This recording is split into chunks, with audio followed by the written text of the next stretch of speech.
एक तेरा होना बाकी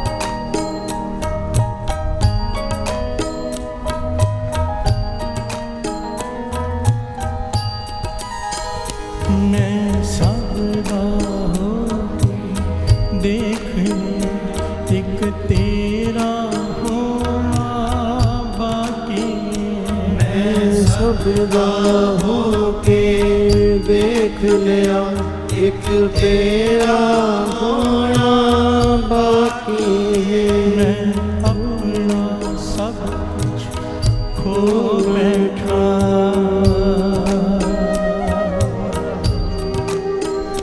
मैं अपना सब कुछ खो बैठा बस आपका होना बाकी है। मैं सबदा होके देख लिया एक तेरा होना बाकी है। मैं सबदा होके देख लिया एक तेरा होना बाकी है। मैं सबदा होके देख लिया एक तेरा होना बाकी है।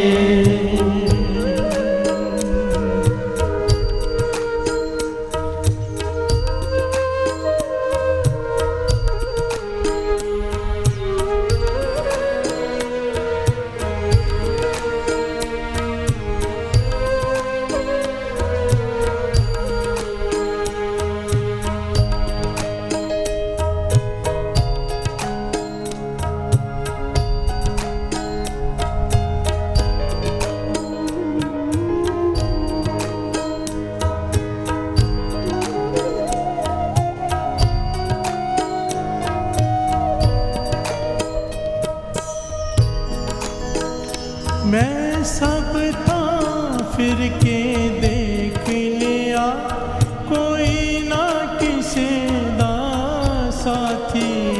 मैं सब था फिर के देख लिया कोई ना किसे दा साथी।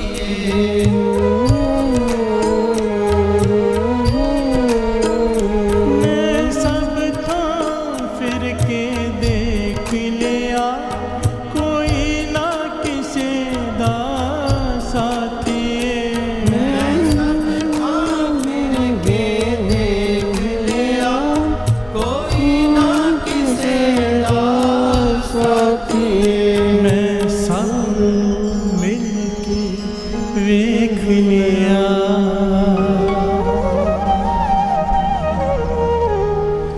मैं सब मिल के वेख लिया एक तेरा मिलना बाकी।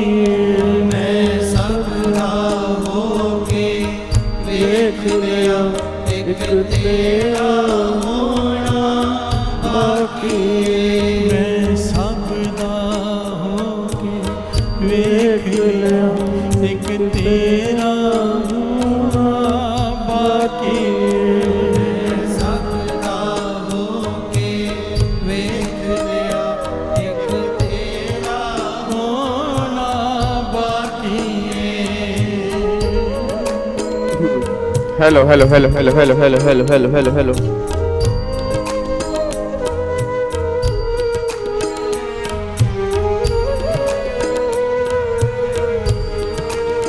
हाँ जी, गुड मॉर्निंग भाई, गुड मॉर्निंग जी,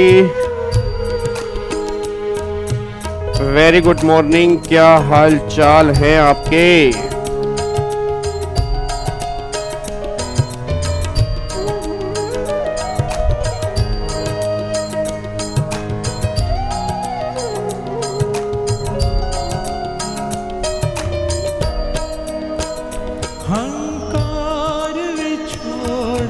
हाँ जी, गुड मॉर्निंग भाई, good morning, good morning, good morning, good morning. क्या हाल चाल है आप सभी के? बढ़िया, मस्त मौज बहार, जिंदगी बढ़िया। चलो बहुत बढ़िया जी।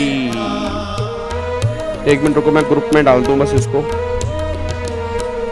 हंकार विछोड़ा पावे था तेरे नालों दूरी पावे था। हंकार विछोड़ा पावे था तेरे नालों दूरी। चलो जी, मैं बाहर चुक के वेख लिया।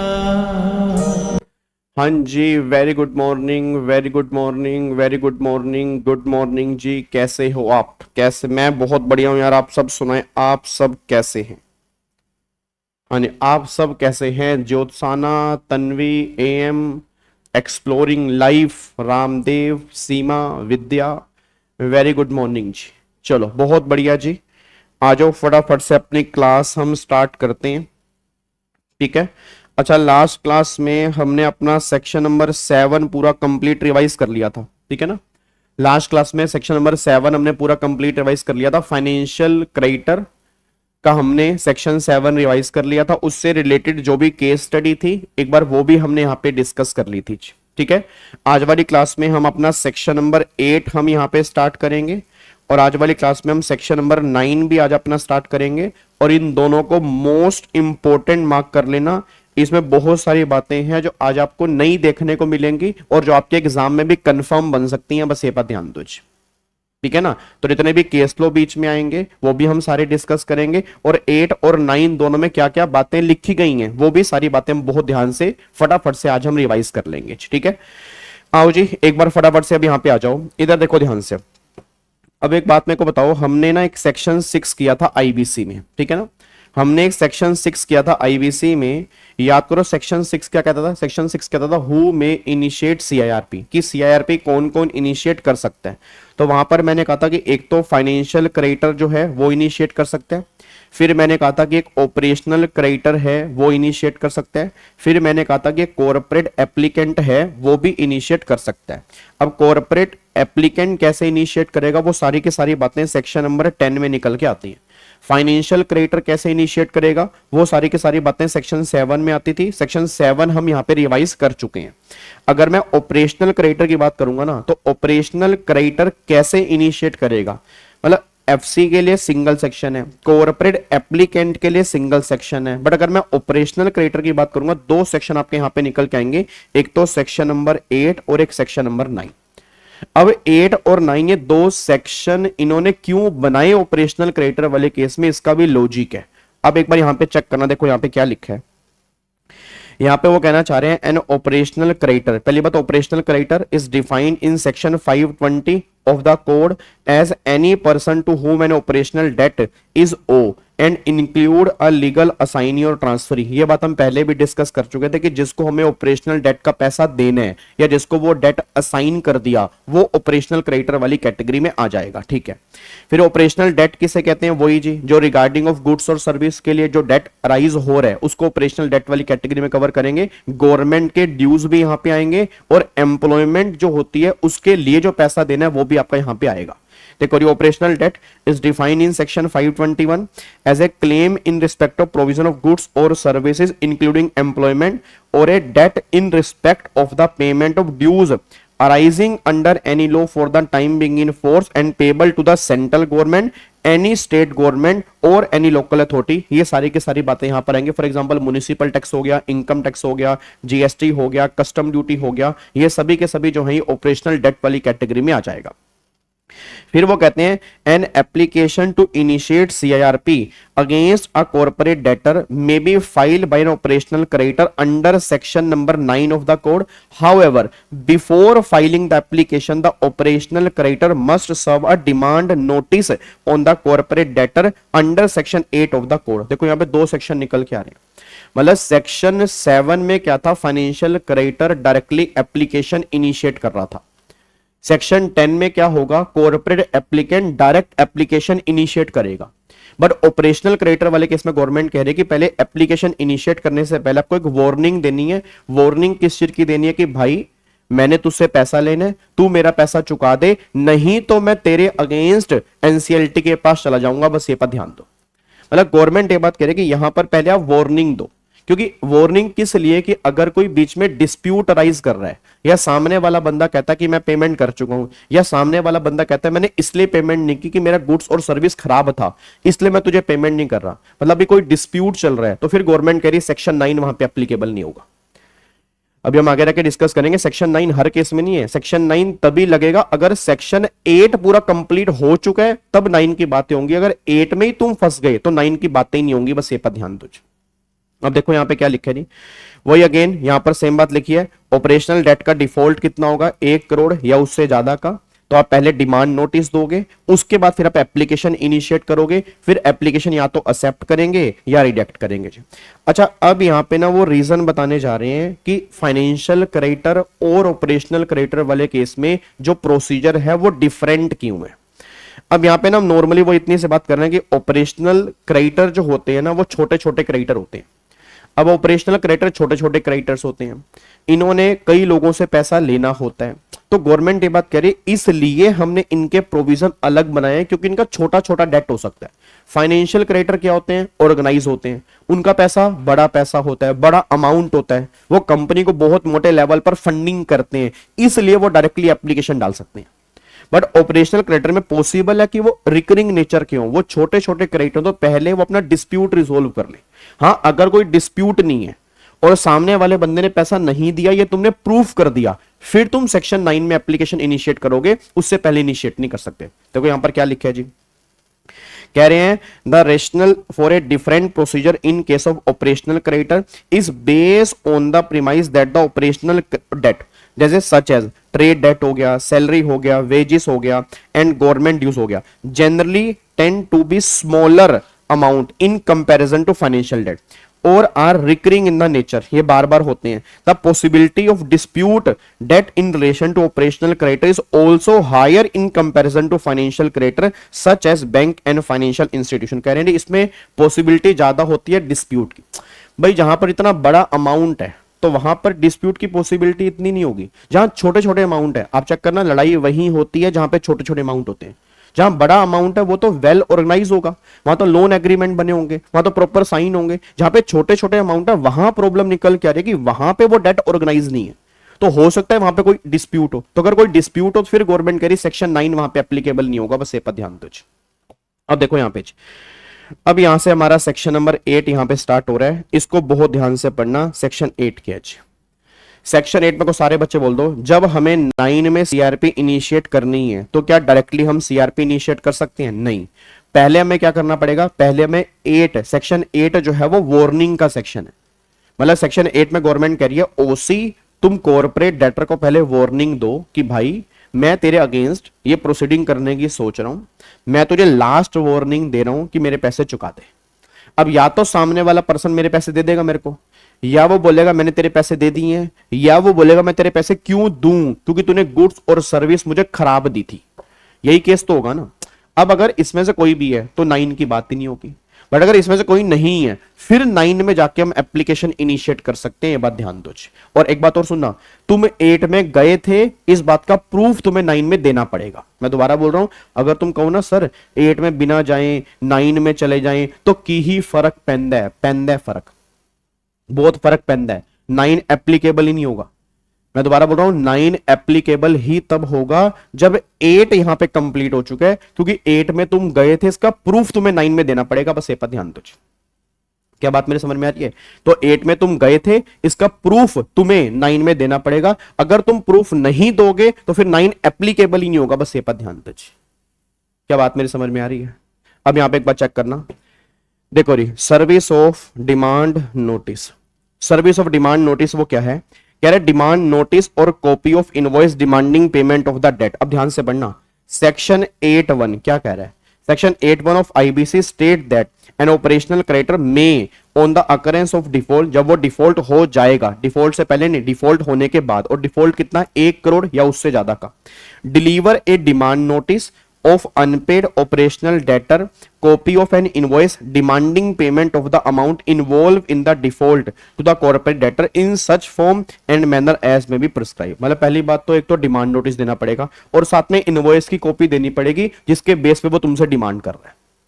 भाई कोई इनवॉइस तो काटा होगा, जब तुमने सर्विस दी होगी तो कोई इनवॉइस तो होगा, जब तुमने गुड्स की सप्लाई की होगी तो कोई इनवॉइस तो होगा। तो एक तो डिमांड नोटिस, उसके साथ में इनवॉइस की कॉपी जिसके बेस पे डिमांड किया जा रहा है, बस ये पर ध्यान दो। उसके बाद देखो जी, एक्सप्लेनेशन टू सेक्शन 8 कह रही है state that for the purpose of this section demand notice का मतलब है means a notice serve by operational creditor to the corporate debtor demanding, जिसमें वो क्या कर रहा है, डिमांड कर रहा है, demanding payment of the operational debt in respect of which the default has occurred. मतलब जितने अमाउंट का डिफॉल्ट अराइज हो चुका है उस अमाउंट का वो क्या कर रहा है, उस अमाउंट का वो डिमांड कर रहा है कि मुझे इतने पैसे दो, मैं डिमांडिंग कर रहा हूं, वो ये बात कहना चाह रहा है। उसके बाद the insolvency and bankruptcy that is application to adjudicating authority rules 2016 rule number 5 of these rule prescribe form in which demand notice और copy of invoice demanding payment shall be serve and the manner in which it shall be serve as follows. अब वो form number बताएंगे कि किस form में ये आपको demand notice देना है। अब चेक करो क्या कह रहे हैं, कह रहे demand notice by the operational creditor rule number 5, ध्यान से पढ़ना, an operational creditor shall deliver the corporate debtor the following document namely. पहली बात demand notice in form number 3, पहली बात डिमांड नोटिस जाएगा फॉर्म नंबर 3 में। ये छोटी छोटी बातें बेटे, सारा मॉड्यूल खत्म हो जाएगा, फिर तुम कहोगे सर ऐसा लग रहा है कुछ पढ़ा ही नहीं हमने। पता क्यों? क्योंकि तुम साथ में छोटे छोटे नोट्स नहीं बना रहे। आपको मैंने कहा था कि मैं आपको आईबीसी की समरी बुक बना के दूंगा, ठीक है, अक्टूबर के एंड तक, ये मैंने तुमसे वादा किया था, ठीक है, जो 200-250 पेज में खत्म हो जाएगी। बट इट डजंट मीन कि तुम कुछ नहीं करोगे, तुम पूरे आईबीसी को 30 पेज के अंदर भी कंसाइज कर सकते हो। मैं बता दूं, हमने भी सीए फाइनल के अंदर जो डायरेक्ट टेक्स्ट था 3000 पेज का, उसको 100 पेज में कंसाइज कर दिया था। अब कैसे कंसाइज, ये छोटी छोटी बातें हैं कि हाँ तुम्हें दिमाग में क्लियर हो कि operational creditor demand notice form number 3 के अंदर भेजेगा, एक copy of invoice attach with a notice in form number 4। तो फॉर्म नंबर 3 जो है वो डिमांड नोटिस का, फॉर्म नंबर 4 जो है उसके साथ में जो इनवॉइस की कॉपी होगी उसका है, ठीक है जी। अब डिमांड नोटिस और the copy of invoice demanding payment refer to in subsection 2 of the section 8 of the code may be deliver to the corporate debtor. अब ये कॉर्पोरेट डेटर को डिलीवर की जाएगी, कहां डिलीवर की जाएगी? तो कह रहा है at the registered office by hand, या तो उसको खुद दे के आएंगे या रजिस्टर्ड पोस्ट से, और speed post with acknowledgement due. भाई उसको एक्नॉलेजमेंट देनी पड़ेगी कि हाँ ये कॉपी जो है ये हमें रिसीव हो चुकी है। सर आपने रेगुलर में नोट्स बनवाए, अरे बनवाए तो हैं तन्वी, बट वो तो बहुत डिटेल नोट्स बनवाए हैं ना। मैं कह रहा हूं एग्जाम से एक दिन कुछ ऐसे नोट्स बनाओ जो एग्जाम से एक दिन पहले तुम्हारे काम आए, कुछ ऐसी चीजें हाथ में होनी चाहिए जी, ठीक है जी। तो at registered office by hand, registered post और speed post with acknowledgement due, और by electronic mail service to a whole time director और डेजिग्नेटेड पार्टनर और केएमपी कौन होता है बताओ जी, केएमपी कौन होता है बताओ, केएमपी कौन होता है? केएमपी क्या एक सीएसबी हो सकता है क्या? यस या नो? ऑब्वियस सी बात है, हो सकता है। तो उसको भी जाएगा बाय इलेक्ट्रॉनिक मेल। मतलब ध्यान रखना, कॉर्पोरेट डेटर को तो ऐसे जाएगा, कॉर्पोरेट डेटर की जब बात होगी तो by registered bye hand, registered post, speed post. और अगर बात होगी फॉर एग्जांपल मान लो होल टाइम डायरेक्टर हो गया, डेजिग्नेटेड पार्टनर हो गया, केएमपी हो गया, उसको बाय मेल भी तुम ये नोटिस भेज सकते हो, बस ये पर ध्यान दो। उसके बाद एक कॉपी ऑफ डिमांड नोटिस और invoice demanding payment serve under this rule by an operational creditor shall also be file with IU. अब ये कॉपी जो आपको आईयू के पास भी देनी है, क्यों? क्योंकि आईयू इसको स्टोर करेगा ना। मैं दोबारा बोल दूं, आईयू इसको स्टोर करेगा, आईयू इसको परफॉर्म मतलब लिखेगा कि हाँ भाई इतने पैसे देने हैं, और इनमें दोनों के साइन होंगे। तो ये कॉपी कॉर्पोरेट डायरेक्टर को देनी है, होल टाइम डायरेक्टर को देनी है, डेजिग्नेटेड पार्टनर को देनी है, या केएमपी को देनी है, और साथ में आईयू को भी रिकॉर्ड करवानी है। दैट इज इंफॉर्मेशन यूटिलिटी, ठीक है जी। In most cases the demand notice is deliver through registered post, hand delivery और via email. Acknowledgement proof of delivery of demand notice must be provided to the NCLT as part of the application by the operational creditor under section 9 of the code. वही बात आ गई ना कि एक copy तुम्हें NCLT को जमा करवानी पड़ेगी जिसके बेस पे तुम 9 में जा सकते हो। मतलब तुमने पेमेंट की डिमांड की, तुमने उसको इनवॉइस की कॉपी दी, ये इसका प्रूफ तुम्हें 9 में देना पड़ेगा। मैं कह रहा था ना कि 8 के बिना 9 पॉसिबल नहीं है, क्योंकि अगर तुम सोचो कि हम 8 को बाईपास कर दें, 8 को हटा दें और डायरेक्टली 9, पॉसिबल ही नहीं है ना। वो क्या कह रहा है कि भैया the demand notice is deliver through registered post, delivery via mail, acknowledgement this is, उसने बोला must be provided to NCLT as part of the application by, जब वो सेक्शन 9 में एप्लीकेशन फाइल करेगा तो एप्लीकेशन के साथ में ये कॉपी भी साथ में सबमिट करेगा, बस ये पर ध्यान दो। मतलब सिंपल सी बात है, जो ये सेक्शन 9 में एप्लीकेशन फाइल कर रहा है उसके साथ में सेक्शन 8 में वो गया था उसका प्रूफ भी वो साथ में अटैच करेगा, तब जाके वो काम करेगा, बस ये पर ध्यान दो। क्या बात समझ में आ रही है? क्या बात समझ में आ रहे हैं? पक्का पक्का जी।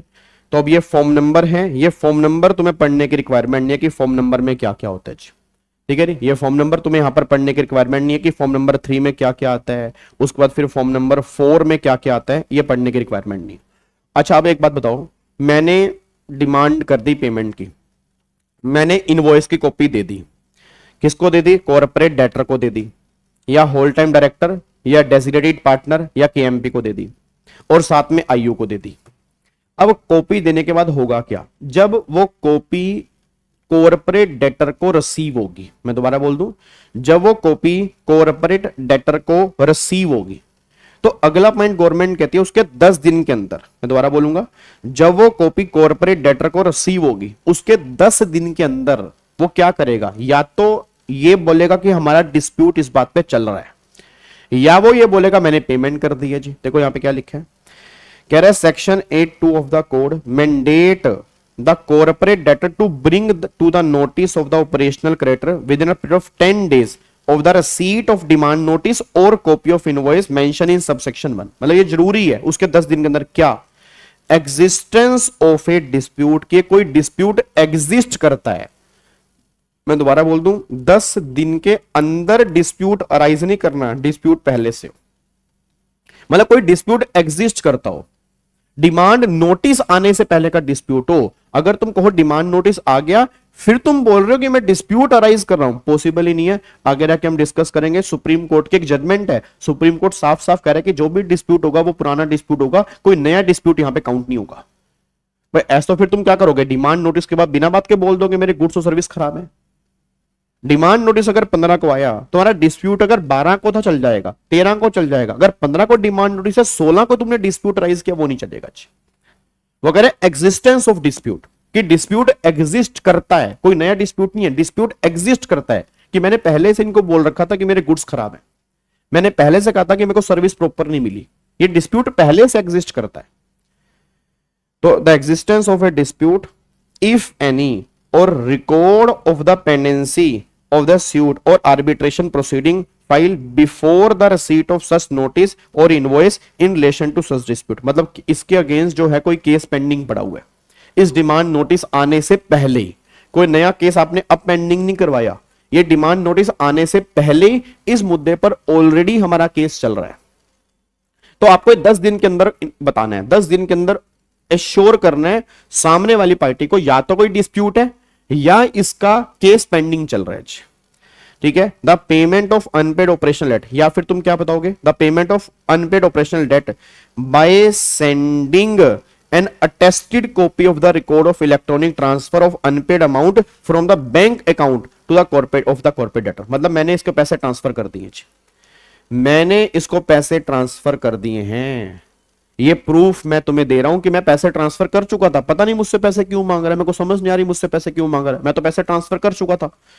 Bye sending an attested copy of record that operational creditor has encash a check issued by corporate debtors, मैंने इसको चेक दिया था, उसने इनकैश करवा लिया, इस बात का मेरे पास प्रूफ है, और ये कह रहा है कि मुझे पेमेंट नहीं मिली, तो आपको ये सबमिट करवाना पड़ेगा अगर ऐसा है तो। अगर ऐसा नहीं है तो ऑब्वियस सी बात है नहीं जमा कराओगे, अगर ऐसा है तो आपको फिर ये जमा करवाना पड़ेगा। क्या बात सुन में आ रही है? एक बार दोबारा बोल रहा हूं, मैंने डिमांड नोटिस भेजा या इनवॉइस की कॉपी भेजी, उसके 10 दिन के अंदर कॉर्पोरेट डेटर या तो ये बोलेगा कि हमारा डिस्प्यूट एग्जिस्ट करता है, या वो ये बोलेगा कि हमारा ये केस पेंडिंग पड़ा है। अगर ऐसा कुछ नहीं है, या फिर वो ये बताएगा कि मैंने पेमेंट कर दी है, आप अकाउंट एंट्री चेक कर लो, या मैंने इनको चेक दिया था, इसने चेक इन कैश करवा लिया, उसके पास उसका भी प्रूफ मेरे पास है। अगर आप कुछ भी नहीं बोल रहे, ना आप डिस्प्यूट राइज कर रहे हो, ना आपका कोई केस पेंडिंग है, ना आपने हमें यह बताया कि पेमेंट मिल चुकी है, फिर जाके सेक्शन 9 में एप्लीकेशन जो है वो ऑपरेशनल क्रेडिटर डाल सकता है। मतलब सेक्शन 9 में ना जाए, इसके लिए आपके पास अभी मौका है, या तो एग्जिस्टेंस ऑफ डिस्प्यूट हो, या कोई केस पेंडिंग चल रहा हो, या ऑलरेडी तुम पेमेंट कर चुके हो, या फिर गवर्नमेंट ये बात कह रही है कि अगर तुमने पेमेंट कर दी है चेक के थ्रू, उसने इन कैश करवा लिया, उसका प्रूफ तुम्हारे पास होना चाहिए। ठीक है। अब डिस्प्यूट का मतलब क्या? डिस्प्यूट तो हम पहले भी डिस्कस कर चुके हैं। डिस्प्यूट की डेफिनेशन जो है,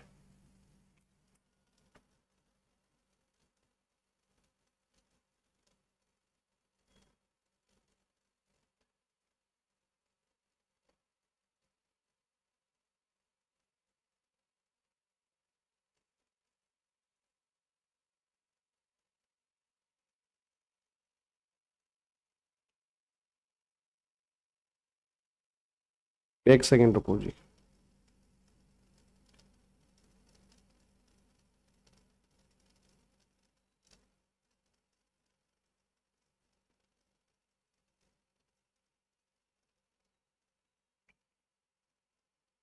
डन, चलो। तो इसको इसको देखो जी, यहाँ पे यहाँ तक क्लियर है बिल्कुल जी। तो डिस्प्यूट का मतलब क्या हो सकता है? डिस्प्यूट का मतलब existence of the amount of debt, quality of goods और सर्विस, या कोई भी आपने कोई वारंटी का ब्रीच किया, ये डिस्प्यूट आपके यहाँ पे निकल के आ सकते हैं। ठीक है जी। अब यहाँ पे आना चाहिए। अब देखो यहाँ पे, अब यहाँ से सेक्शन नंबर 9 स्टार्ट हो रहा है। अब 8 हमारा खत्म हो जाता है। 8 के सिर्फ 2 ही सब सेक्शन है। मैं दोबारा बोलूंगा, 8 के सिर्फ 2 ही सब सेक्शन है, एक तो 8(1) और एक 8(2). बात समझ में आ रही है? एक तो हमारा 8(1) निकल के आ रहा है, एक हमारा 8(2) यहां पे निकल के आ रहा है। 8(1) में आपने डिमांड नोटिस भेजा, इनवॉइस भेजा, फिर 8(2) कह रहा है 10 दिन का टाइम आपके पास है, 10 दिन के अंदर आपको इसमें से कुछ बताना है। अब 9 क्या कह रहा है? कह रहा है insolvency and bankruptcy code 2016 section 9, ध्यान से, application to initiate CRP by operational creditor. अब ध्यान से पढ़ना चाहिए, ध्यान से पढ़ना। कह रहा है after the expiry of the period of 10 days, 10 दिन एक्सपायर हो गए, 10 दिन मान लो एक्सपायर हो गए, 10 दिन एक्सपायर हो गए from the date of delivery of the notice और invoice demanding payment under subsection 1 of 8। मतलब 8(1) में जो तुम्हें डिमांड नोटिस भेजा, ठीक है ना, 8(1) में जो तुम्हें डिमांड नोटिस भेजा, अब 8(1) में जो तुम्हें डिमांड नोटिस भेजा या 8(1) में जो तुम्हें इनवॉइस की कॉपी भेजी, उसके दिए हुए 10 दिन हो गए। ठीक है। If the operational creditor does not receive payment from the corporate debtor, कोई उससे पेमेंट नहीं मिली, कोई उससे पेमेंट नहीं मिली जी। और आगे देखो, और notice of dispute under sub section 2 of section 8, the operational creditor may file an application before the NCLT for initiation of CIRP in such form and manner and accompanied with such fee as may be prescribe. वो क्या कहना चाह रहे हैं जी? बहुत ध्यान से पढ़ना। उसने क्या बोला है? कह रहा है कि भाई साहब मैंने आपको नोटिस भेजा था, डिमांड नोटिस या इनवॉइस की कॉपी भेजी थी, अगर operational creditor does not receive payment from the OD और नोटिस ऑफ द डिस्प्यूट, मतलब ना तो कोई डिस्प्यूट का नोटिस मिला, ना मुझे पेमेंट मिली। भाई मैं दोनों तरफ से क्लियर हूं, ना तो कोई डिस्प्यूट का नोटिस है कि हाँ भाई हमारा डिस्प्यूट राइज कर रहा है, ना ही इसने मुझे पेमेंट की है, तो फिर आप एप्लीकेशन जो है वो इनिशिएट कर दोगे सेक्शन नंबर 9(1) के अंदर। अच्छा, एप्लीकेशन इनिशिएट कर दिया, अब क्या होगा जी? अब यहाँ पे रूल नंबर 6 बता रहा है कौन से फॉर्म में एप्लीकेशन जाएगी। तो भैया फॉर्म नंबर जो है, फॉर्म नंबर हमारा 5 यहाँ पे निकल के आ रहा है। देखो जी, यहाँ पे operational creditor shall make an application for initiation CIRP against a corporator under section number 9। ठीक है, under section number 9 of the code in form number 5, in form number 5 accompanied with document and record required there and as specified in the insolvency and bankruptcy board of India regulation 2016। फिर वो कह रहा था applicant under sub rule 1 shall serve A copy of application to the registered office of the corporate debtor and the board. मतलब corporate debtor और IBBI को एक copy देनी है। ठीक है जी, चाहे रजिस्टर्ड पोस्ट से या स्पीड पोस्ट से या बाय हैंड या bye electronic means before filing दी एनसीएलटी। ये बात हमने सेक्शन नंबर 7 के अंदर भी पढ़ी थी, अगर आपको याद है सेक्शन नंबर 7 जब मैंने कहा था कि फाइनेंशियल क्रेडिटर जो है वो एनसीएलटी को एप्लीकेशन इनिशिएट करेगा, तो उससे पहले वो कॉर्पोरेट डेटर को देगा और आईबीबीआई को देगा जी। ठीक है जी, तो उससे पहले वो कॉर्पोरेट डेटर को देगा और उससे पहले वो क्या करेगा, उसको भी देगा। ठीक है, और वही सेम बात आपकी यहां पे निकल के आ रही है जी, वही सेम बात जो है आपकी यहां पे निकल के आ रही है, बस ये पर ध्यान दो। तो वही सेम बात यहां पे ऑपरेशनल क्रेडिटर वाले केस में आपके यहां पे निकल के आ रही है। नहीं, फीस आगे रखे देखेंगे, फीस 2000 रुपए है। फीस 2,000 रुपये है, वहां पर 25,000 रुपए की फीस थी ना, यहां पे 2,000 रुपए की फीस आपकी निकल के आएगी जी। ठीक है, अब ये हमारा फॉर्म नंबर 5 है जी, यहां पर हमारा फॉर्म नंबर है 5। आगे देखो जी, अब document to be submitted, application के साथ में क्या क्या डॉक्यूमेंट सबमिट करने हैं, ये बहुत इंपॉर्टेंट है जी, ये ध्यान देना, एप्लीकेशन के साथ में कौन कौन से डॉक्यूमेंट सबमिट करने हैं, ये बहुत इंपॉर्टेंट है। The insolvency and bankruptcy code as per section number 93 of the IBC, the operational creditor shall along with the application furnish, क्या क्या फर्निश करना पड़ेगा, पहला एक copy of demand notice deliver by the OC to the corporate debtor, वही बात आ गई ना, वो कॉपी डिमांड नोटिस की जो ओसी ने सीडी को दी थी वो जमा करवानी पड़ेगी, ताकि हमें आइडिया लगे कि आपने सेक्शन 8 फॉलो किया था, वही बात आ गई। फिर एन एफिडेविट, मैं गीता की कसम खाता हूं, ओथ कसम, खुद सेल्फ एफिडेविट देना, क्या, to the effect that there is no notice given by corporate debtor relating to a dispute in the unpaid operational debt, there is no notice 82, मुझे कोई डिस्प्यूट का नोटिस नहीं मिला, मैं कसम खा के कहता हूं जो मैं कह रहा हूं वो सही कह रहा हूं, ये मेरी सेल्फ डिक्लेरेशन है, अगर ऐसा ना हो तो मुझे जेल में डाल दिया जाए, ये उसको लिखना पड़ेगा। A copy of a certificate from financial institution maintaining accounts of the operational creditor confirming that there is no payment of unpaid operational debt by the corporate debtor if available, कोई payment नहीं आई जी, कोई payment नहीं आई, इस बात का proof भी देना पड़ेगा जी। जो फाइनेंशियल इंस्टीट्यूशन है जो उसका अकाउंट्स मेंटेन कर रहे हैं वो इस बात का प्रूफ देंगे कि कोई पेमेंट भी नहीं आई, ये बात ध्यान देना जी। क्या बात समझ में आ रही है? उसके बाद और a copy of any record with an information utility confirming that there has been no payment of unpaid operational debt by corporate debtor if available, IU से भी कंफर्म किया जाएगा कि कोई पेमेंट नहीं आई, मतलब IU से भी कंफर्म करना है कि कोई पेमेंट नहीं आई, कोई पेमेंट रिसीव नहीं हुई, ये बात IU से भी कंफर्म करनी है जी। और IU अच्छे से कंफर्म कर पाएगा क्योंकि IU में ऑपरेशनल डेटर और क्रेडिटर दोनों के साइन होते हैं, वो थोड़ा ऑथेंटिकेशन प्रूफ है कि हाँ भाई पेमेंट नहीं आई जी। एनी अदर प्रूफ, कोई और प्रूफ, लेजर एंट्री हो गया, बुक एंट्री हो गया, ठीक है जी, that there has been no payment of unpaid operational debt by corporate debtor और such other information has been prescribe, मतलब कुछ और तरीके से इससे आप प्रूफ कर सकते हो कि हाँ भाई पेमेंट नहीं आई, ये सारी बात आपको बतानी है। क्या बात समझ में आ रही है? ये सब तुम्हें एप्लीकेशन के साथ में अटैच करना है। जब तुम एनसीएलटी के पास जाओगे ना तो सेक्शन 9 में एप्लीकेशन डालना इतना इजी नहीं है, तो सेक्शन नंबर 7 में एप्लीकेशन डालना था। मतलब जब 9 में एप्लीकेशन डाल रहे हैं तो 8 में तुम गए, उस हर बात का प्रूफ, और 8 में तुम्हें कोई रिस्पॉन्स नहीं मिला, उस हर बात का प्रूफ तुम्हें 9 में देना है जी। ठीक है, उसके बाद देखो जी, फिर यहां पे देखो, अब यहां पे आपको एक रिकॉर्ड और देना पड़ेगा, record of evidence of transaction debt and default by operational creditor, the operational creditor shall along with application under section 9 furnish GSTR 1 और GSTR 3B। याद करो GST, ये भी नई अमेंडमेंट आई थी पहले, अभी कुछ टाइम पहले अमेंडमेंट आई थी GSTR 1 और GSTR 3B। ये GSTR 1 और GSTR 3B क्या है? GSTR 1 में है आउटवर्ड सप्लाई और GSTR 3B के अंदर है GST की पेमेंट। याद है, आउटवर्ड सप्लाई मतलब सेल, तो सेल की डिटेल GSTR 1 में जाती है। तो गवर्नमेंट ने कहा हेलो कॉर्पोरेट ऑपरेशनल क्रेडिटर, ध्यान रखना, ये आपको एविडेंस रखना है अपने पास कि एक्चुअल में तुमने सेल की भी थी और इस सामान पे जीएसटी की पेमेंट हो चुकी है। इस बात से भी तुम हमें प्रूफ कर सकते हो कि तुम्हारा इतना पैसा बनता है, क्योंकि अगर जीएसटीआर 1 में है ही नहीं तो सेल कैसे है फिर? क्योंकि जीएसटीआर 1 में तो सेल अपडेट होती है। तो जीएसटीआर 1 और 3B की कॉपी भी तुम्हें साथ में अटैच करनी है। उसके बाद provided that provision of this regulation shall not apply, ये नहीं लगेगा अगर कोई बंदा जीएसटी में रजिस्टर्ड ही नहीं है। जो बंदा जीएसटी में रजिस्टर्ड ही नहीं है, ना तो वो जीएसटीआर 1 भरेगा, ना वो जीएसटीआर 3B भरेगा। इवन ई वे बिल की बात भी यहां पे नहीं होगी। अगर ई वे बिल है तो ई वे बिल की कॉपी भी साथ में अटैच करनी है। और तुम सब जानते हो 50,000 से अगर ऊपर के गुड्स का मूवमेंट होगा तो ई वे बिल की बात हो जाती है। तो ई वे बिल की कॉपी भी तुम्हें साथ में अटैच करनी है। ठीक है, अब देखो आगे जी, the insolvency and bankruptcy rule 2016 form number 5 to be furnish pursuant to rule number 6 prescribe following annexure to be file along with. अब ये अनेक्सर भी आपको साथ में देने हैं उस एप्लीकेशन के साथ में। तो आप समझ सकते हो कि एप्लीकेशन इतनी इजी नहीं है 9 के अंदर। मतलब पहले 8 सेटिस्फाइड होगा, ठीक है, फिर 9 में जब गए जब 9 में जाओगे तो एप्लीकेशन के साथ में 8 सेटिस्फाइड हुआ उसके प्रूफ दोगे, और फिर सेक्शन रूल नंबर 6 में कुछ अनेक्शन है वो देने हैं। Copy of the invoice, demand notice as in form 3 of the IBB rules जो सर्व कॉर्पोरेट डेटर, ये इसकी कॉपी हो गया। Copy of all document referred in the application सारे, copy of the relevant accounts from the bank, वही सारी, ये सारे सब अनेक्शर हैं। अनेक्शर समझ गए ना क्या होता है, मतलब आपने उसकी कॉपी तो दे दी, साथ में अनेक्शर भी देने हैं जी।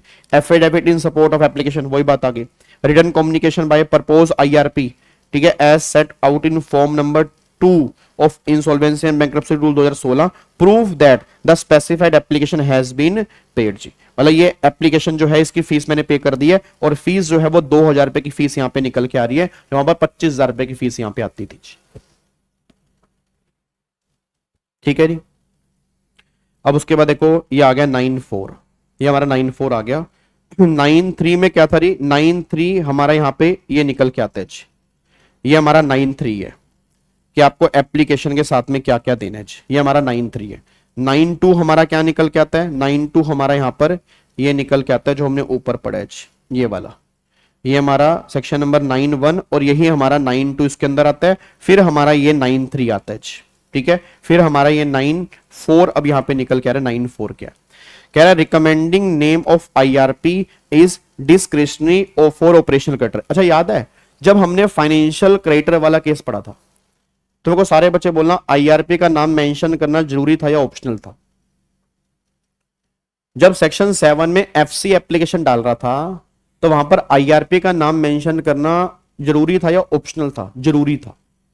जब ऑपरेशनल क्रेडिटर एप्लीकेशन डाल रहा है तो IRP का नाम मेंशन करना ऑप्शनल है। अगर नहीं डाला तो बाद में फिर IBBI इसको अपॉइंट करेगा, insolvency bankruptcy board of India. But government करे अगर डाल दोगे तो फिर हम उसी को अपॉइंट कर लेंगे। तो यहां पे ऑप्शनल है, यहां पे ऑप्शनल है, वहां पे मैंडेटरी था, यहां पे ऑप्शनल है। कह रहे हैं section 9.4 provide that an operational creditor initiation CRP under this section में, यहां पर लिखा है में, ऑप्शनल है, मैंडेटरी नहीं है, में पर propose a resolution professional to act as IRP if not propose, अगर प्रपोज नहीं किया the NCLT will appoint an IRP usually from the panel form by IBBI। फिर वही जो IBBI हमें बताएगा उसके पैनल में से कोई एक बंदा हम एज ए IRP अपॉइंट करेंगे, अगर हमने प्रपोज नहीं किया तब जी, अगर हमने प्रपोज नहीं किया। ये बात क्लियर है जी। अब यहां पे देखो जी, ये जजमेंट है, ये आपकी जजमेंट सुप्रीम कोर्ट की जजमेंट है। ध्यान से पढ़ना क्या कह रहे हैं, बहुत ध्यान से पढ़ना। A certificate from the financial institution maintaining accounts of an operational creditor as provided in 9.3 of the IBC is not mandatory for triggering a CRP of the corporate debtor. The debt and default can be proved by other document as well. वही बात आ गई है। तो ये I think ऐसे ऐसे case study तो हमने सेक्शन नंबर 7 के अंदर भी की थी कि अगर मान लो बैंक स्टेटमेंट नहीं है या वो बैंक कोई प्रूफ नहीं दे रहा तो इट डजंट मीन कि डिफॉल्ट हो गया। डिफॉल्ट को प्रूफ करने के लिए मतलब दूसरे एविडेंस भी वहां पे हो सकते हैं। याद है ना, अदर एविडेंस में लिखा था लेजर हो गया, जर्नल हो गया, ठीक है। तो कई चीजें हो सकती हैं, ऐसा नहीं है कि बैंक एंट्री होगी। तो उसने वो यहां पर बोला, सुप्रीम कोर्ट कह रहा है कि भैया सिर्फ जो फाइनेंशियल इंस्टीट्यूशंस हैं जो अकाउंट्स मेंटेन कर रहे हैं, ठीक है, उन्हीं को हम मैंडेटरी नहीं मानेंगे, अदर एविडेंस भी हो सकते हैं। एन ऑथराइज एजेंट, अगली बात उसने क्या बोली, एन ऑथराइज एजेंट और a lawyer acting on behalf of client can issue a demand notice under 8.2। 8.2 में डिमांड नोटिस जाएगा तो ऑपरेशनल क्रेडिटर के बिहाफ पे उसका कोई एजेंट या कोई उसका लॉयर जो है वो भी डिमांड नोटिस इशू कर सकता है, कोई दिक्कत वाली बात नहीं है। ये भी सुप्रीम कोर्ट ने बोला है, ये भी सुप्रीम कोर्ट ने बोला है। फिर section 9.4 of the IBC state that operational creditor may propose IRP act as IRP if not proposed the NCLT will appoint an IRP usually from the panel of IBBI। ये same बात तो हम ऊपर ही पढ़ चुके हैं जी। इसके अंदर बस एक मेन बात यहाँ पे ध्यान देने वाली है कि जो सर्टिफिकेट लेना फाइनेंशियल इंस्टीट्यूशन से वो मैंडेटरी नहीं है, और एविडेंस भी है तो भी वो काम चल जाएगा। मतलब ऐसा नहीं है कि उस समय सर्टिफिकेट नहीं मिला तो हम यहाँ पे सेक्शन 9 की एप्लीकेशन इनवैलिड हो जाएगी, ऐसा बिल्कुल भी नहीं है जी। और भी काफी सारे पॉइंट्स हैं, बीच में और लिखा है, तो अगर अदर एविडेंस के थ्रू ये प्रूफ हो जाता है तो भी काम चल जाएगा, बस ये पर ध्यान दो। तो जजमेंट को इंपॉर्टेंट मार्क कर लेना चाहिए। यह है मैक्वायर बैंक लिमिटेड वर्सेस शिल्पी केबल टेक्नोलॉजी, सन 2018 की जजमेंट है। ठीक है, अब अगले पॉइंट पर आओ। अगला क्वेश्चन है whether the principal and interest amount can be club together to reach the minimum threshold of ₹1 crore for operational debt as stipulated under section 4 of IBC 2016। बताना मुझे जी, इसको मार्क कर लो, बहुत इंपॉर्टेंट है, इसमें से भी क्वेश्चन बन सकता है और ये जजमेंट भी आपकी एनसीएलटी की है जी। बताना थोड़ा सा जी। वो कह रहे हैं इंटरेस्ट का अमाउंट हम क्लब करेंगे प्रिंसिपल के साथ। बहुत इंपॉर्टेंट जजमेंट है जी, बहुत इंपॉर्टेंट जजमेंट है। क्या इंटरेस्ट का अमाउंट प्रिंसिपल के साथ में क्लब करेंगे? सोच के बताओ, क्या इंटरेस्ट का अमाउंट प्रिंसिपल के साथ में क्लब करेंगे, यस या नो? फाइनेंशियल क्रेडिटर में तो करते थे, फाइनेंशियल डेट में लिखा हुआ था, फाइनेंशियल डेट में लिखा था money borrow with interest if any, but आप चेक करो ऑपरेशनल डेट में कहीं नहीं लिखा जी। ना ना ना ना, बस यहीं पे आप गलती करके आओगे जी। जब फाइनेंशियल, एक बात बताओ, फाइनेंशियल डेट में लिखा था, ऑपरेशनल डेट में कहां लिखा, बताना मुझे। मेरा क्वेश्चन है ऑपरेशनल डेट में कहां लिखा? ऑपरेशनल डेट में तो कहीं लिखा ही नहीं है। ऑपरेशनल डेट में क्या लिखा है कि जो पैसा गुड्स और सर्विस के लिए लेना है, बस वही ऑपरेशनल डेट है। आपने वो पैसा अगर टाइम से पे नहीं किया, उस पे इंटरेस्ट लग गया, तो इंटरेस्ट को हमें ऑपरेशनल डेट में काउंट नहीं करना। फाइनेंशियल डेट के केस में इंटरेस्ट हो सकता है, ऑपरेशनल डेट वाले केस में इंटरेस्ट नहीं है। ध्यान सुनना, मैंने 80 लाख रुपए का लोन दिया, उस पे 25 लाख रुपए का इंटरेस्ट है, तो 80 और 25 डिफॉल्ट 105 लाख हो गया, उसने डिफॉल्ट कर दिया। हम यहां पे एप्लीकेशन इनिशिएट कर सकते हैं क्योंकि डिफॉल्ट 1 करोड़ से ऊपर का है। मैंने 80 लाख रुपए का गुड्स सप्लाई किया, उसने मुझे बोला पेमेंट कर दूंगा, टाइमली पेमेंट नहीं की उसने। मैंने कहा इतना इंटरेस्ट लगेगा, 25 लाख रुपए का इंटरेस्ट लग गया।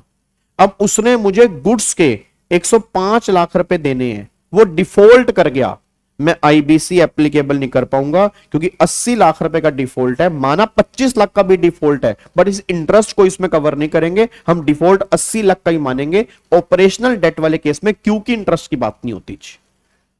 ये बहुत इंपॉर्टेंट पॉइंट है, ठीक है ना, ये बहुत इंपॉर्टेंट पॉइंट है। तो क्वेश्चन बहुत ध्यान से पढ़ना कि वो ऑपरेशनल डेट का है या फाइनेंशियल डेट का है। अगर वो ऑपरेशनल डेट का है तो उसमें इंटरेस्ट को हम यहां पे साथ में कवर करके नहीं चलेंगे, अगर वो फाइनेंशियल डेट का है तो इंटरेस्ट को हम साथ में कवर करके चलेंगे। क्या बात मेरी समझ में आ रही है? पक्का पक्का जी। अब यहां पे देखो जी, देखो ये क्या लिखा है, कह रहे हैं there is a mark difference between the definition of the term financial debt, ठीक है, and the operational debt under section 5(8) of the term financial debt means a debt along with interest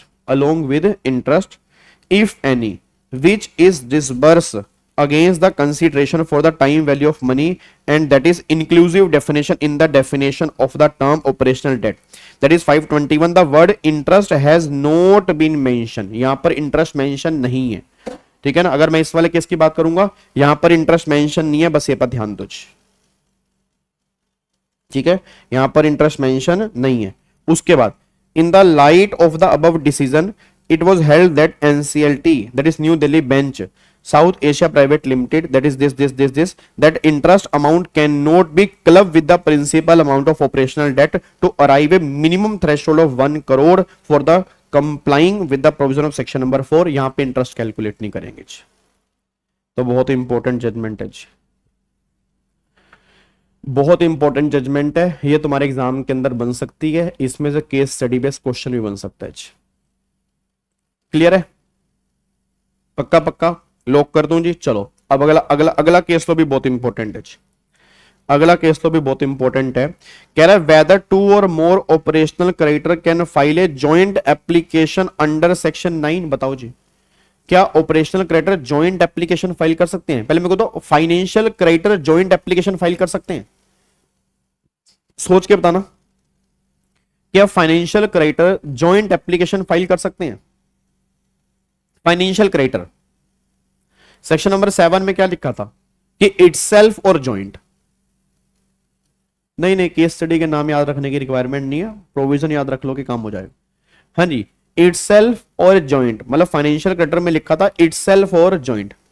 operational creditor क्या joint application file कर सकते हैं? मतलब ये कहना चाह रहा हूं कि एक ऑपरेशनल क्रेडिटर ने 70 लाख रुपए लेने हैं, दूसरे ऑपरेशनल क्रेडिटर ने 40 लाख रुपए लेने हैं, क्या ये दोनों मिलके जॉइंट एप्लीकेशन फाइल कर पाएंगे? नहीं कर पाएंगे। बस मेरा क्वेश्चन इतना सा है, तो आंसर इज नो। वो कह रहे हैं कहीं नहीं लिखा ऑपरेशनल क्रेडिटर वाले केस में इटसेल्फ और जॉइंट, ये कहीं नहीं लिखा हुआ, ये कहीं नहीं लिखा जी। सर बट ऐसा क्यों है? फाइनेंशियल डेट में इंटरेस्ट कवर है एंड ऑपरेशनल डेट में इंटरेस्ट कवर नहीं है, क्योंकि उसकी तो नेचर ही इंटरेस्ट के साथ है। वहां तो साफ साफ, वहां तो डेफिनेशन में लिखा है ना टाइम वैल्यू ऑफ मनी, यहां डेफिनेशन में लिखा कि ऑपरेशनल डेट में कोई टाइम वैल्यू ऑफ मनी नहीं होती ना। वो तो अगर मान लो 100 में से 2 केस हो गए जहां पे इंटरेस्ट की बात हो रही है, तो गवर्नमेंट ने कहा यहां 2 केस के लिए लॉ चेंज नहीं होगा, तो इसलिए फिर गवर्नमेंट ने वहां से बाहर निकाल रखा है। अब बताओ ओसी वाले केस में कहीं लिखा है जॉइंट, ओसी वाले केस में कहीं जॉइंट नहीं लिखा। ओसी वाले केस में चेक करोगे कहीं जॉइंट लिखा ही नहीं है, तो उसके ऊपर ही जजमेंट आई है। देखो जी यहां पे जजमेंट आई है, कह रहे हैं an application was filed by 2 operational creditor namely, यहां पे डीएफ ड्यूसचे फॉरफिट एजी भाई साहब एंड मिस्र बैंक यूरोप जीएमबीएच against Uttam Galva steel limited corporate debtor, ठीक है, stating that corporate debtor has defaulted in making payment of amount of to 20,000 ton of prime steel billets supplied by the German company, ठीक है, name AIC Handels GmbH, the debt running for the tune of the around 110 मतलब 110 crore 110 crores was initially assigned by the AIC handles to Destute by entering into a discount agreement. Thereafter, Destute in turn subsequently assign a part of the debt to Mr. Bank. This is how the application came to be filed by 2 operational creditors. The application was accepted by NCLT and CRP was initiated. In appeal before NCLAT, a contention was raised by Uttam Galwa. The joint application filed by 2 OC not maintainable. ये maintainable नहीं है। तो NCLAT ने क्या judgement पास की? NCLT ने बोला यहाँ पर जी, देखो यहाँ पे क्या लिखा है, 2 or more operational creditor can not file joint application under 9. NCLAT noted that in section 7 of the code it is specifically written that financial creditor can be file application either by itself or by jointly with other financial creditor, whereas such phrase is not used in section number 9 of the code. बस ये पर ध्यान दो। तो section 9 में कहीं ऐसा नहीं लिखा itself और joint, तो यहां पर joint application OC वाले केस में फाइल नहीं हो सकती, बस ये पर ध्यान दो। क्या बात समझ में आ रही है? पक्का पक्का, कोई दिक्कत तो नहीं है? क्या इसको पैक कर सकते हैं? ठीक है, अब आगे देख लो जी। अब एडमिशन और रिडक्शन, अब यहाँ पे वही बात आ गई कि वही अगर सारी कंडीशन वो सेटिस्फाइड है तो एडमिट करेंगे, नहीं है तो रिजेक्ट करेंगे। फिर एडमिट और जो एप्लीकेशन रिजेक्ट की है उसको हम कम्युनिकेट करेंगे, वही सेम बातें जो हमने सेक्शन नंबर 7 में डिस्कस की थी। देखो यहाँ पे क्या लिखा है, कह रहे section number 9(5) provide that condition subject to the NCLT within 14 days, वही बात है ना 14, और अगेन बोलूंगा 14 डेज रिकमेंडेटरी है, मैंडेटरी नहीं है, मैंडेटरी नहीं है, रिकमेंडेटरी है। With in 14 days of receipt of application under subsection 2 by an order admit or reject the application. Clause 1 provide the NCLT shall admit the application and communicate such decision to the operational creditor and corporate debtors. ये दोनों को communicate भी करेंगे if कब the application made under subsection 2 is complete, अगर application पूरी complete है, ठीक है, there is no payment of the unpaid OD, कोई no मतलब आपने पेमेंट नहीं की है, द इनवॉइस और notice of payment of corporator has been deliver, उसको वो डिलीवर हो चुका था, नो नोटिस ऑफ डिस्प्यूट, कोई डिस्प्यूट का नोटिस भी नहीं आया, और कोई प्रोसीडिंग पेंडिंग नहीं चल रही आरपी के अगेंस्ट, अगर आरपी है तो, ठीक है, ये सारी कंडीशन सेटिस्फाइड होंगी तो एक्सेप्ट कर लेंगे। Clause to provide adjudicating authority shall reject, reject कब करेंगे? अब गवर्नमेंट कह रही है जी रिजेक्ट करेंगे the application made under subsection 2 is incomplete, वो इनकम्प्लीट है। There has been payment of unpaid operational debt, जी यहां पर पेमेंट है, पेमेंट की जा चुकी है, तो पेमेंट की जा चुकी है तो सेक्शन 9 में क्यों आ रहे हो? क्रेडिटर हैज नॉट डिलीवर, उसने वो नोटिस डिलीवर ही नहीं हुआ था, उसको जो डिमांड नोटिस था वो डिलीवर ही नहीं हुआ था, उसका उस बात का प्रूफ है। Notice of dispute has been receive, OC को डिस्प्यूट का नोटिस दे दिया था, तो फिर सेक्शन नंबर 9 कहां से आ गया? और आरपी के अगेंस्ट पेंडिंग प्रोसीडिंग चल रही है।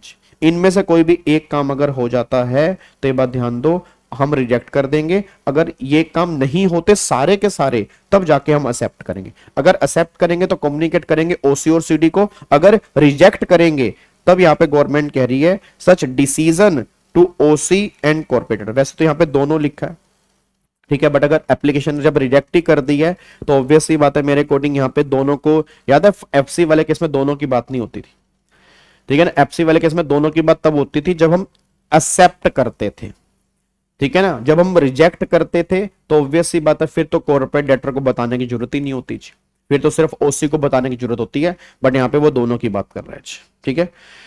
It is provided that NCLT shall before rejecting, वही रिजेक्शन से पहले, application under sub clause a of clause 2 give notice to application to rectify the defect within 7 days. वही 7 दिन के अंदर उसको रेक्टिफाई करने का मौका दिया जाएगा, 7 दिन के अंदर आपको रेक्टिफाई करने का मौका दिया जाएगा, ठीक है।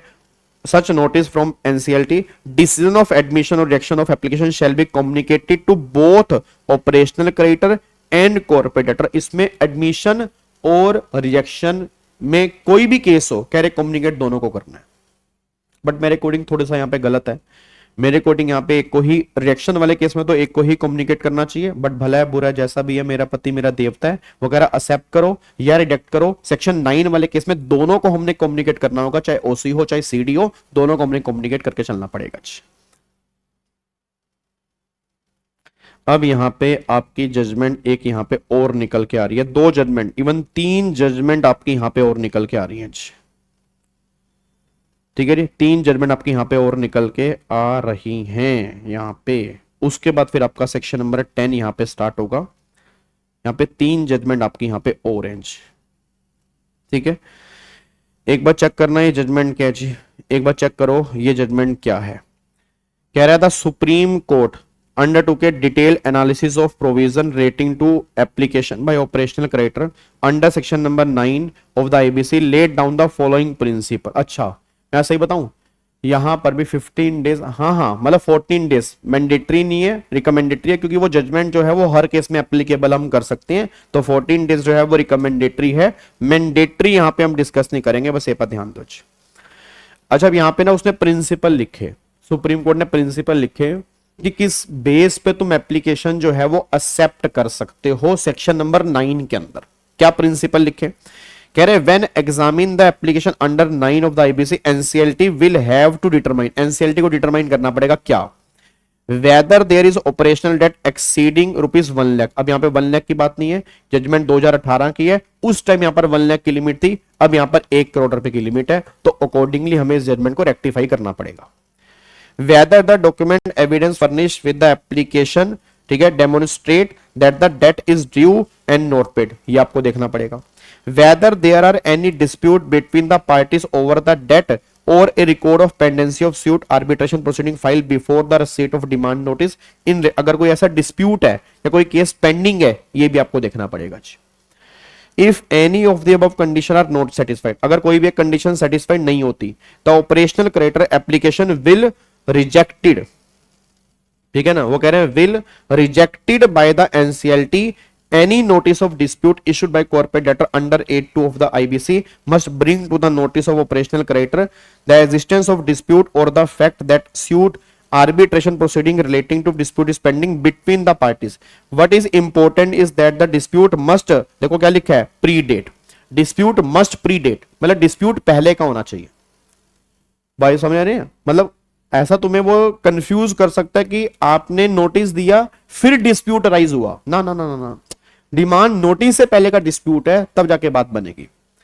The receipt of demand notice, the definition of dispute फिर inclusive, it must relate to one of the 3 subclause 5, 6, कोई अमाउंट का डिस्प्यूट हो सकता है, क्वालिटी का डिस्प्यूट हो सकता है, या कोई वारंटी ब्रीच कर दिया उसका डिस्प्यूट हो सकता है, और ये डेफिनेशन इंक्लूसिव है, ये डेफिनेशन एग्जॉस्टिव डेफिनेशन नहीं है, बट डिस्प्यूट जो होना चाहिए वो प्री डेट डिस्प्यूट होना चाहिए, पोस्ट डेट डिस्प्यूट यहां पे नहीं होना चाहिए। क्या बात समझ में आ रही है? पक्का? तो ये सुप्रीम कोर्ट की जजमेंट है, ये उन्होंने कुछ प्रिंसिपल बताए हैं एनसीएलटी को कि जब भी तुम एप्लीकेशन एक्सेप्ट करोगे तो वो किस तरह से एप्लीकेशन जो होगी वो एक्सेप्ट होगी, वो ये बात बताना चाह रहे हैं। क्या बात समझ में आ रही है जी आपको? क्या बात समझ में आ रही है?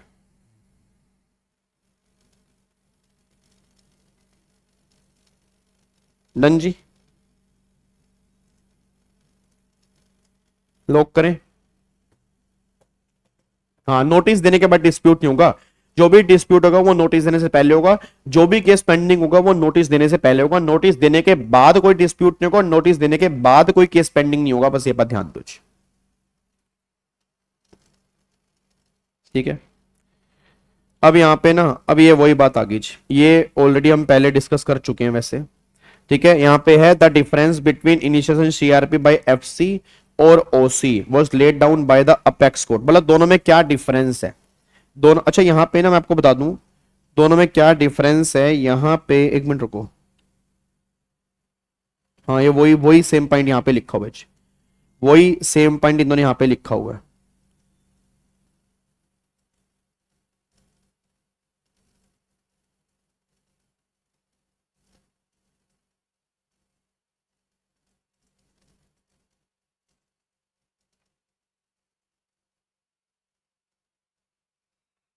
लो जी, अब एक बार यहाँ पे चेक कर लो क्या क्या डिफरेंस है। वैसे हम पहले पढ़ चुके हैं, अब ना एक्चुअली क्या जजमेंट पुरानी है, देखो 2018 की है, उसके बाद तो लॉ ही बन चुके हैं, उसके बाद तो एक्ट में इतनी सारी अमेंडमेंट आ चुकी हैं। आप चेक करोगे जो बातें एक्ट में लिखी हैं वही बातें सेम तुम्हें यहाँ पे देखने को मिलेंगी।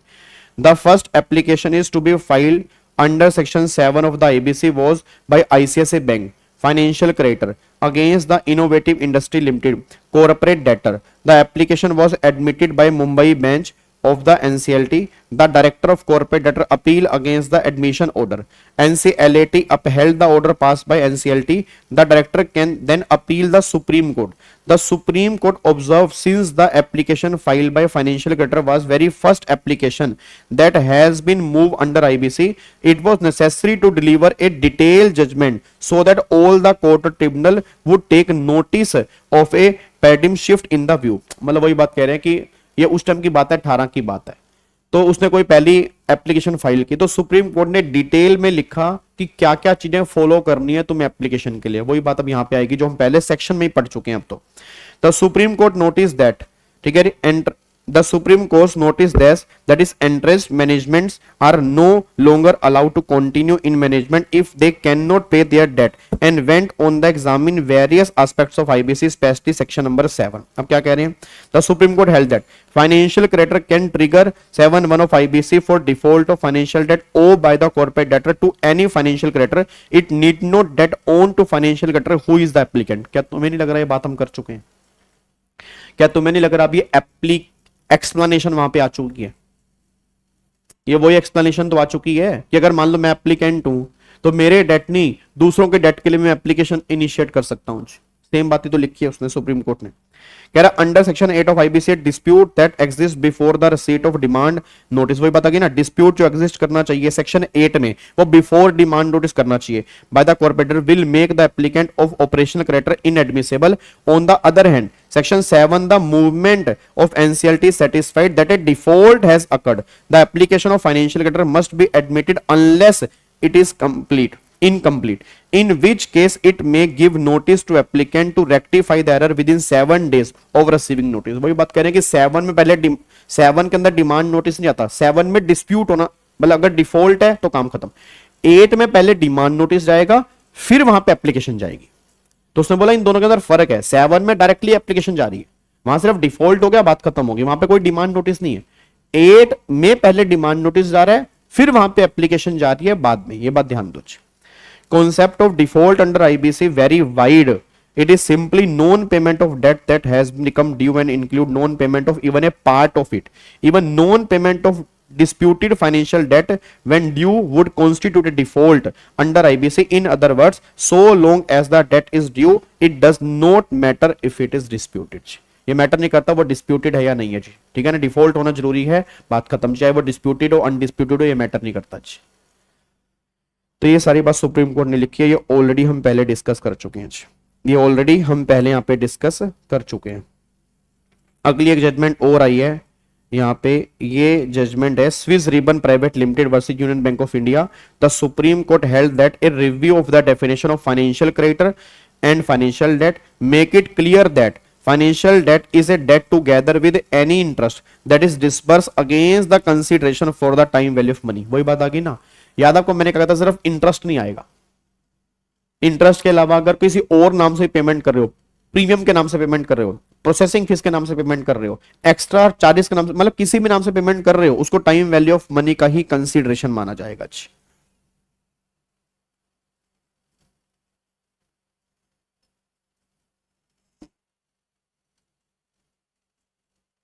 यही सारी बातें यहाँ पे लिखी हैं इसके अंदर। The court held that most financial creditor are from the very beginning involved with the assessing the viability of the corporate debtor. They can and do engage in restructuring of the loan as well as reorganizing the corporate debtor business when there is a financial stress. These are the steps that operational creditor do not and cannot take to preserve the corporate debtor as a going concern while ensuring maximum recovery of all creditor. The IPC need to, अच्छा यहाँ पे बता दूं मैं, इसके अंदर एक point और भी है, इसके अंदर एक पॉइंट और भी है। यहाँ पे एक ना आर्टिकल 14 है, याद है किसी को? याद है आर्टिकल 14 राइट ऑफ इक्वालिटी का, कुछ ऐसा है, एक आर्टिकल 14 है राइट ऑफ इक्वालिटी, है कुछ राइट ऑफ इक्वालिटी का कि इक्वल राइट्स होने चाहिए। आई थिंक आर्टिकल नंबर 14 है।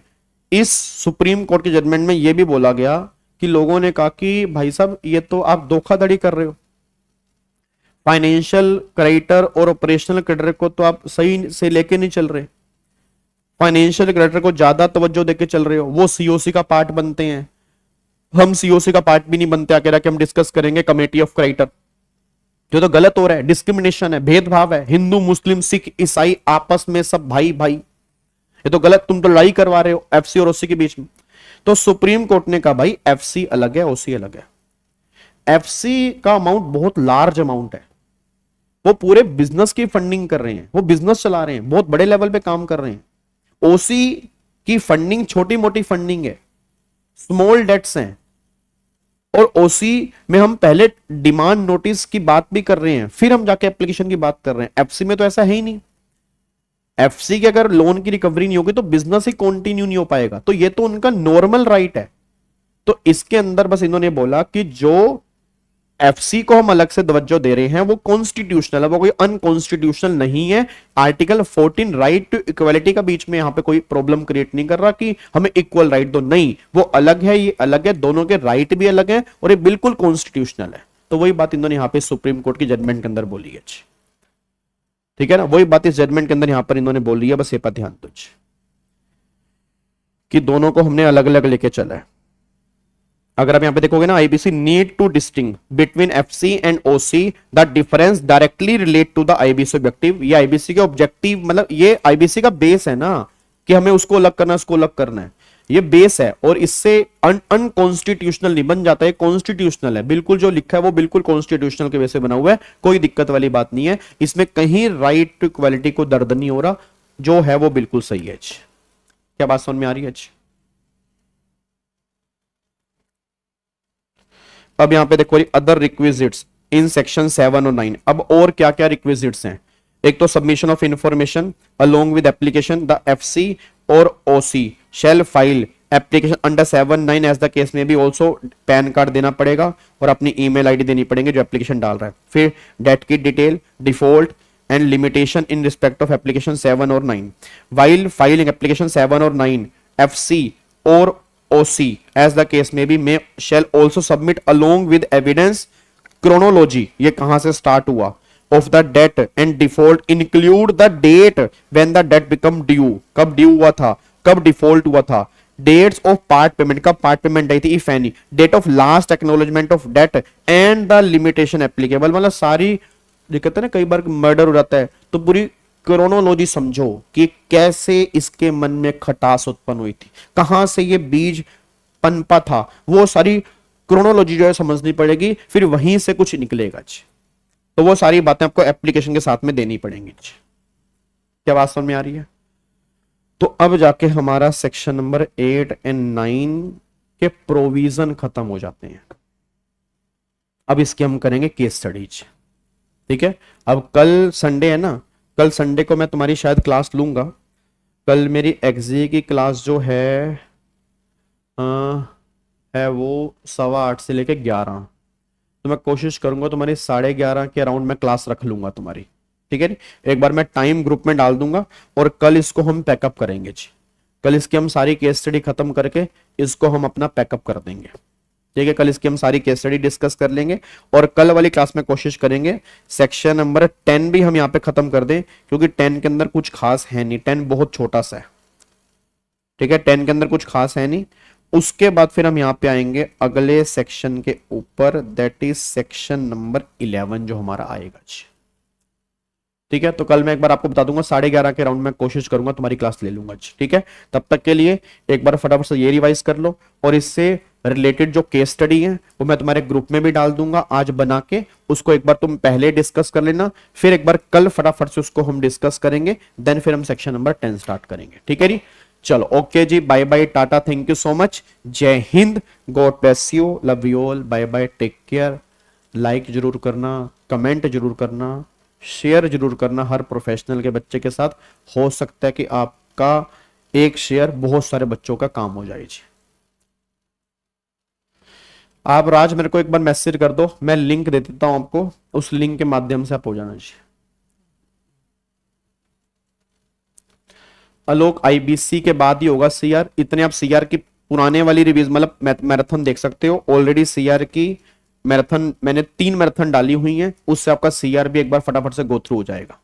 ठीक है, चलो ओके री, bye bye, take care, thank you so much.